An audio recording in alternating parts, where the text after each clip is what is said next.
शुक्ला जी, श्रद्धा है ना, अब विपक्ष अपने तरीके से त्योहार मनाना चाहता है, वो उनकी श्रद्धा है। एक दिया जलाएं चाहे 25 लाख दिए जलाएं। नहीं वो दिया जलाए ही नहीं। हमने उनको कहाँ जो है फोर्स किया कि आप दिया जलाएं। वो जाके सिर्फ क्रिसमस पे दिया जलाया जा रहा है। किसने मना किया है हमको? आज तक आपने सुना है कभी? अब बीच में मत बोलिए संदीप जी, बीच में मत चिचियाइए, बीच में मत चिचियाइए। आपको सुन रहा था बाबू। कोई किसी के बीच में देखिए नहीं बोलता। इनको जो है ईद के दिन कितना बकरा काटे हम लोग कभी बोलते हैं।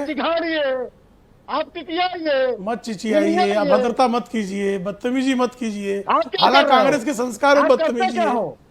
प्राची जी मैं बोलूं। अच्छा संदीप त्रिपाठी जी, आपकी आवाज मुझे कम करवानी पड़ेगी सर। आज दिवाली का त्योहार है, दिवाली पर खुशियों के साथ त्योहार मनाते हैं, दीपोत्सव पर चर्चा कर रहे हैं, रोशनी के त्योहार पर चर्चा कर रहे हैं, मर्यादा पुरुषोत्तम श्री राम की चर्चा कर रहे हैं, तो थोड़ी सी मर्यादा आप लोगों से एक्सपेक्ट कर लूं।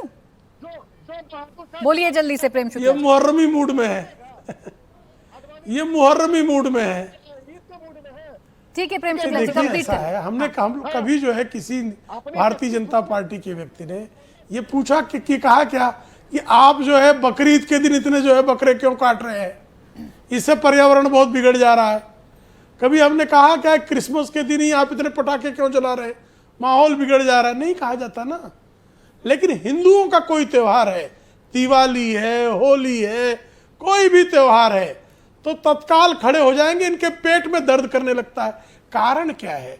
कारण यह है कि औपनिवेशिक सोच से ग्रस्त दल के जो नेता हैं उनको इस बात की पीड़ा है कि उनके लाख चाहने के बाद भी बाबरीवाद की छाती पर भगवा ध्वज गाड़कर वहां पर भव्य दिव्य राम मंदिर का निर्माण कैसे हो गया। हाँ। हर तरह से अटकाने भटकाने लटकाने का प्रयास करने के बावजूद राम लला भव्य दिव्य मंदिर में विराजमान कैसे हो गए। आज वहां पर इतने दीपों के जो है दीपोत्सव कैसे मनाया जा रहा है। कांग्रेस के कार्यकाल में तो जो है दीपोत्सव मनाने की इस तरह की कोई परंपरा की कोई चिंतन भी नहीं कर सकता था।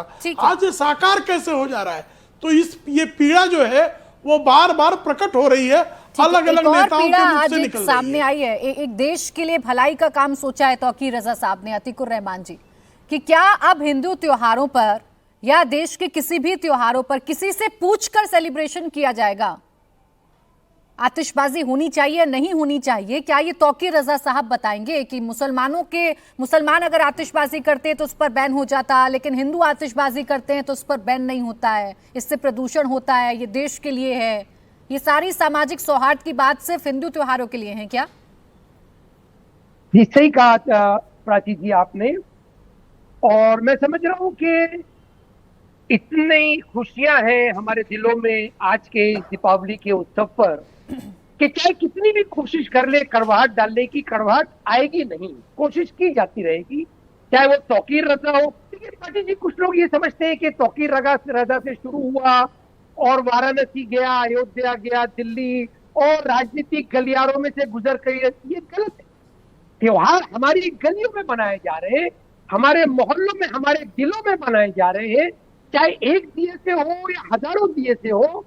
ये खुशियां हमारी बावजूद इसके कि महंगाई की भी मार है और ज्यादा हालात बिगड़े हुए हैं, लेकिन उसके बावजूद गरीब अमीर मिडिल क्लास सब खुश है। अगर कड़वाहट डालने की कोशिश हो रही है तो सिर्फ और सिर्फ राजनीतिक लोगों की तरफ से हो रही है। इसको आप अलग कर दीजिए ना।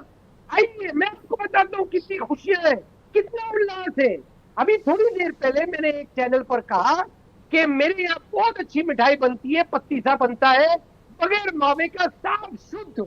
तो हमसे पूछा गया कि भाई आप तो मुसलमान दुकान से भेजोगे, हम नहीं खाएंगे। तो मुझे मजबूरन बताना पड़ा कि मैं मोहनलाल और घसीटाराम की मैं पत्तीसी की बात कर रहा हूँ, आप एड्रेसेस दीजिए। तो एक सज्जन ने मुझसे कहा कि नहीं नहीं आपका पत्तीसा हम नहीं खाएंगे, आप थूक के भेज देंगे। इतनी कड़वाहट लाजवाब। लेकिन मैं आपको बता रहा हूँ, लेकिन अतीकुर रहमान साहब ये हुआ कैसे, ये तो सोचना पड़ेगा ना आपको।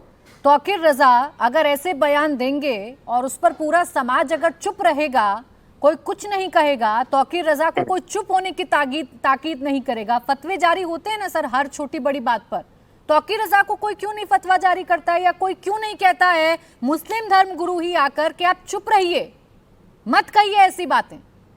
प्राची जी, मैं आपको दावे के साथ कह रहा हूँ, मैं साउथ मुंबई में बैठा हूँ, साउथ मुंबई से लेकर आप पूरा महाराष्ट्र में तौकीर रजा का नाम लेके देखना, कोई छोटे बच्चे से लेके 80 साल की उम्र तक का बोलेगा नहीं कि कौन है ये, और आप इसको धर्मगुरु बता रही है। हम नहीं मानते ऐसे लोगों को धर्मगुरु। जो कड़वाहट फैलाए वो धर्मगुरु कैसे हो सकता है?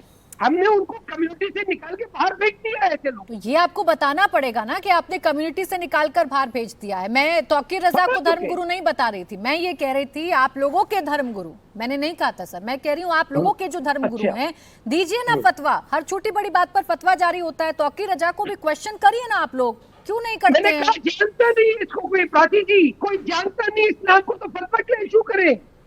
नहीं, इम्मटीरियल हमारे लिए, और हमारी खुशी के मौके पे तो कम से कम ये राजनीतिक लोगों को कड़वाहट फैलाने तौकीर से रजा आप को बात- फतवा जारी नहीं कर सकते, लेकिन कोई मुस्लिम महिला अगर भजन गाने लगे तो उसको फतवा जारी हो जाता है। उन्हें सब जानते हैं लेकिन तौकीर रजा को कोई नहीं जानता है।